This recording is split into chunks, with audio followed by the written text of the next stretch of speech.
Hi po, isang mapagpalang araw po sa ating lahat, 'no? Ako nga po pala si Popcorn.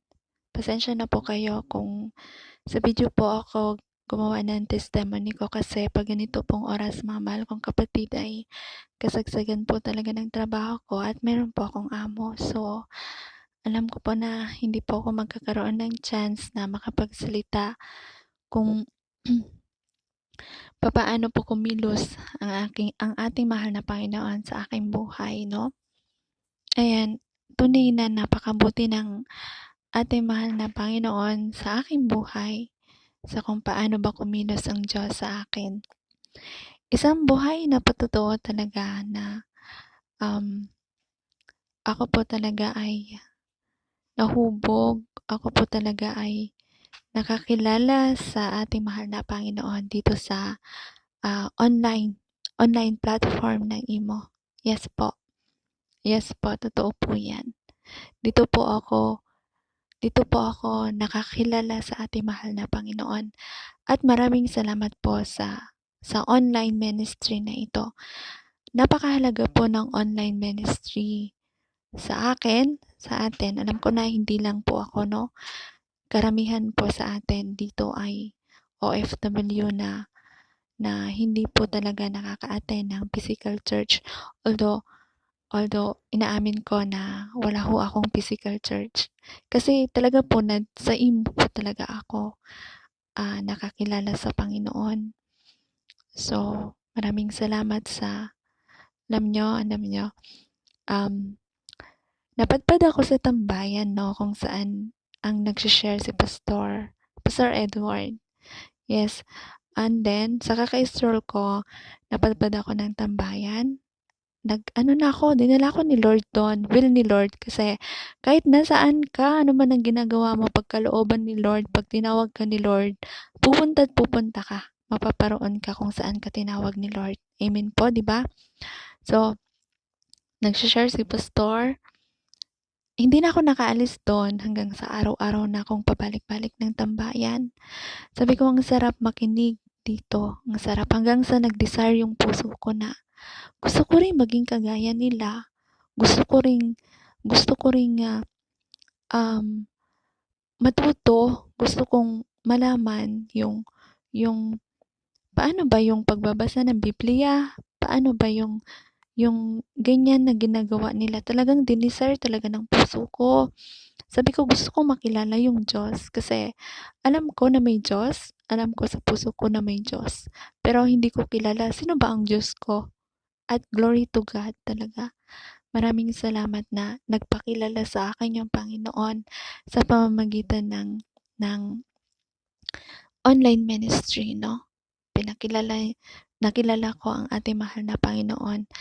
And then, yon sa desire ng puso ko talaga kasi hindi talaga mangyayari kung ang puso ko ay hindi dinidesire yon. So, nakipag-connect ako, alam nyo, inaamin ko sa sarili ko, hindi ko alam ang Biblia.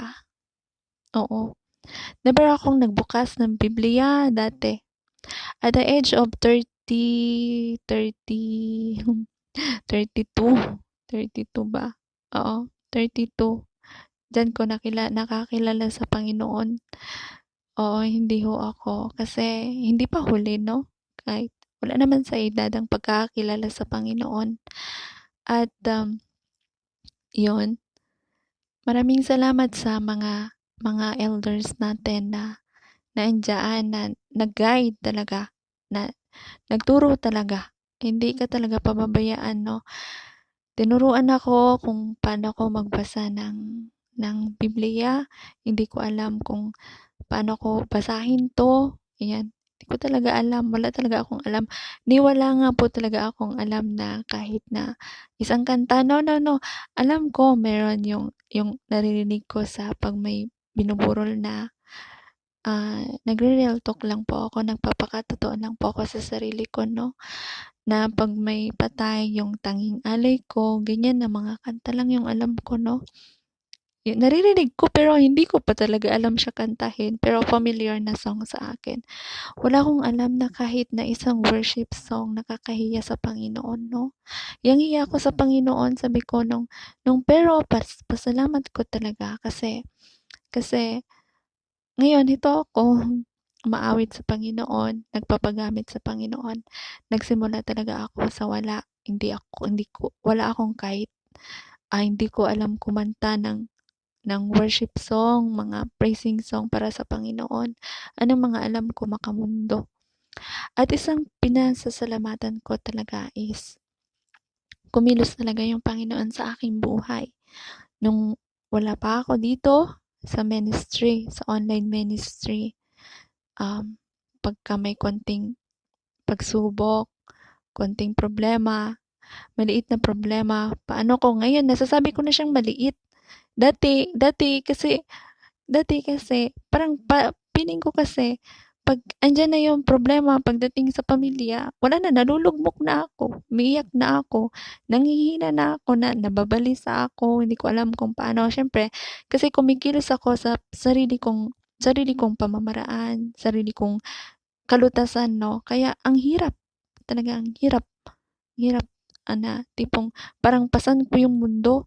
Kumpara ngayon na, thank you Lord, nandito ka sa akin, na nakilala kita. Ang buhay ko talaga ngayon is napaka-smooth, no? Oo, hindi talaga maiwasan na may darating na mga problema, maliit na problema, maliit na lang yan. Kasi hindi ko na talaga siya inaalala. Sabi ko, okay lang, God will provide, God is with us, God loves us, at hindi niya tayo bibigyan ng kahit na anong pagsubok na alam niya na hindi natin kaya kasi sasamahan niya tayo, di ba? Ganun na yung pananaw ko. Sabi ko, pag naririnig ko yung mga testimony ng mga kamanggagawa natin, no? Sabi ko, napakalalim ng testimony nila kumpara sa akin, no? Kasi parang napaka-smooth lang talaga. Maraming salamat sa Panginoon na isa itong pagpapala talaga sa akin, yung maliban sa pagbibigay niya ng kalakasan sa akin, sa aming pamilya, ng maayos na kalusugan, no? Okay kami. Glory to God talaga. Salamat sa Panginoon. Kiniklaim ko itong pagpapala sa ginagawa kong paglilingkod sa ating mahal na Panginoon, no? At isang pinakamahalaga is binago yung puso ko ni Lord. Nanahan talaga si Lord sa buhay ko. Yan. Unang-una yung pag-uugali ko, although ayan, may mga konti-konti pa kasi pagka nga nature mo. Pero talagang masasabi ko yung popcorn dati, ibang-iba na sa popcorn ngayon. At hindi ko sinasabi na ano ako na parang banal, na perpekto. Hindi po, wala pong ganon kasi di ba nga sa Panginoon mismo nanggaling na walang nakaabot sa pamantayan ng Panginoon. Wala kahit isa. Walang matuwid kahit isa. Diba? So, ayan, maraming salamat sa ating mahal na Panginoon na kung ano ako ngayon. Yan ang pinapasalamatan ko sa ating mahal na Panginoon.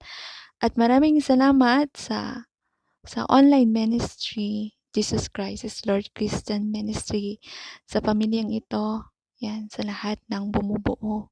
Magmula kay Pastora, sa lahat ng elders natin, leaders, sa mga co-admins ko, syempre sa mga kapatid kamanggagawa sa gawain ng Panginoon, at sa lahat po ng kapatid ko po sa Panginoon.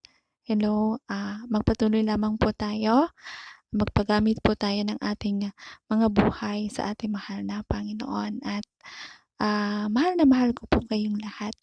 Ayan, God bless po sa ating lahat. Maraming salamat po sa pagkakataon.